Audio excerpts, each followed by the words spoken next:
Douglas here in the Action News 5 digital desk. Did you watch March Madness? It's certainly, wow, if you're a basketball fan, you are into it. And certainly if you fill out a bracket, you're watching it even more closely than ever before. Well, March Madness, there is a lot of betting. In fact, according to a recent survey, Americans wagered an average of $15.5 billion on March Madness. That's billion with a D, with a record 68 million individuals participating in all kinds of betting and bracket contests. There is a way to be responsible with some of this betting that's happening. Let's bring in someone to help us be a little bit more responsible when it comes to March Madness, when it comes to sports betting overall. I'm joined right now by Meredith Ginley. She is someone who is the director of the Gambling Clinic. She's also an associate professor in the Department of Psychology at East Tennessee State University. Meredith, good morning to you. Tell me what responsible betting is. Hi, how are you? Thanks for having me. So, responsible betting is just really trying to think ahead before you start gambling, place that first bet about the things that you value most. So, how much money are you willing to spend and what's kind of your goal for the outcome? So, are you doing this because you want to have fun with your friends? And, it's really about the value of being able to talk to each other and set up time to set aside where you're, talking about the games and really investing in the outcomes? Or is it about you're trying to, if it's about really trying to win money, that's when things can become quite a bit riskier. So thinking about safer strategies would be both setting limits of how much you can afford to spend and keeping focus on the fun of the game and not getting kind of what we consider like kind of chasing wins or chasing losses, where you're really trying to determine your finances based on what you want. So tell me what the Gambling Clinic is. You're the director of that. Is that for people who have an addiction? Yeah, so the Gambling Clinic is for anyone that finds themselves gambling in a way that they don't want or they don't like anymore. So we do treat people that have what we call a gambling disorder. So that would be someone who's experiencing harm. So could be mental health distress, could be physical distress, could be financial harm, maybe their relationships have been adversely impacted. But we also work with people who are like, okay, this is maybe not how I want to gamble anymore. Like I could see this starting to get bad for me. I'm finding myself thinking about it more than I want, or, I was, started to tap into savings that I had not set aside for gambling, and I don't want to tap into those savings for gambling. So we can work with people kind of on the front end, kind of come up with responsible strategies and keep themselves within limits that they determine. And then we also do work with people who've experienced really adverse impact and need some assistance getting back on track. So tell me if you had to give a demo of who you see the most that are prime candidates for developing a gambling addiction. Is it younger people? Is it older people? Is it male? Is it female? Give me a profile. We really see the range of individuals that present to our clinic.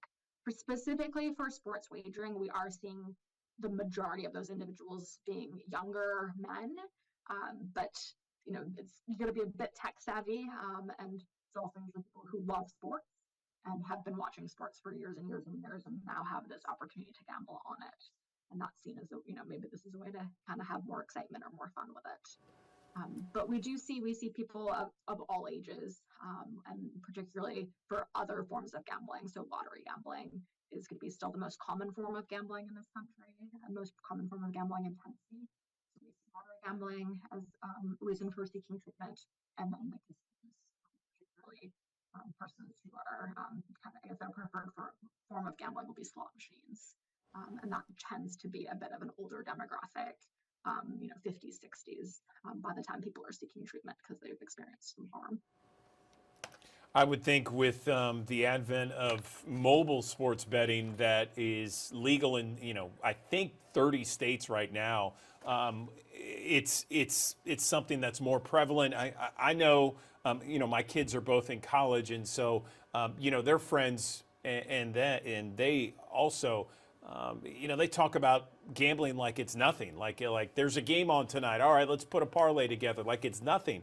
And I just think that, you know, just me being, I guess their parent, I'm very uneasy hearing them talk about it so flippantly. How do you tell people in today's day and age that, look, this can turn into a serious problem and ruin your life? Yeah, and I think that is it is it's as it becomes more normal, we're needing to come up with kind of a new script. So it used to be that it was just like that's illegal. Like if you do that, you don't know who's taking your money. It could turn out really bad. They're not being regulated by the state or the government. But now we have safe ways for people who are legal to and how to maximize kind of the safety. So I think the big thing is, yeah, having the conversation and kind of normalizing not only like, hey, like, this is a really cool parlay, but also normalizing like, hey, like, I only have $20 to spend this week. So I'm going to set my limit as $20. And everyone kind of can articulate their limits and kind of put it at that. Or sometimes we see with the young people as well is that the time spent, the time invested, maybe it's watching games, but it's also researching and thinking about, the strategy of how much to bet or what to bet on.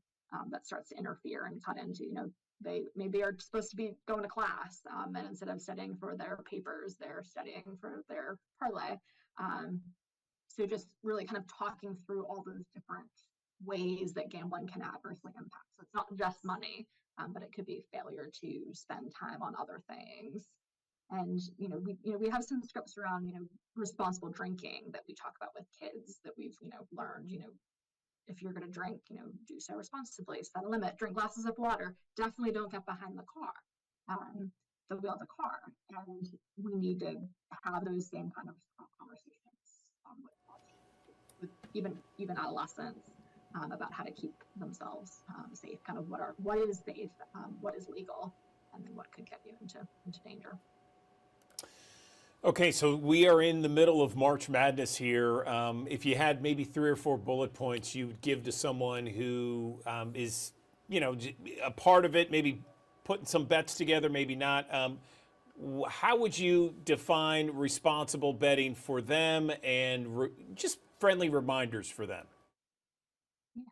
Yeah, so I always think of I try to think why is this so exciting, right? Like there's never been a perfect bracket. We as humans love things that seem impossible and really challenging, right? People climb Mount Everest, even though it's really dangerous and really cold.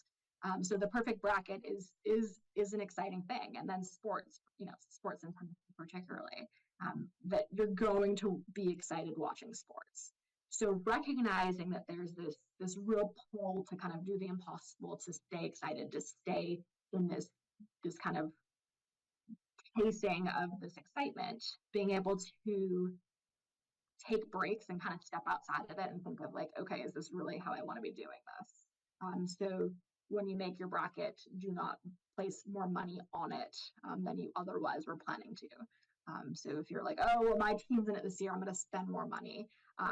Have a real thoughtful conversation with yourself or maybe your friends or your loved ones about whether or not that's the best use of your finances. And then kind of staying with your plan. So if your team starts doing really well or your bracket's doing really well, resisting the urge to put more money in. And then those parlay bets, those in-game bets are going to be endlessly available, especially as the games continue, and being able to think, is this the best thing for me to be chasing? Is this the best thing for me to engage with? Or can I enjoy this game just as much if I just am watching as a spectator? And continue to have those conversations. So check in with yourself about your finances, check in with your loved ones, check in with your friends, see how everybody's doing. And if you're starting to get concerned, you can definitely call the gambling clinic and we can talk to you about how to maybe take things just down a little bit and get yourself back in a place that you're comfortable with. Can you tell us the best way to get a hold of the gambling clinic? Yeah, so if you just check out our website, it's probably the most direct way. So it's www.thegamblingclinic.com. And on there, there's going to be a link for a free screening assessment. So you can check in with yourself if you're having any adverse symptoms. And then also you can directly contact us to set up an appointment. Okay, Meredith Guinea, director of the Gambling Clinic. We appreciate your time. Thanks for the info, and thanks for all that you do.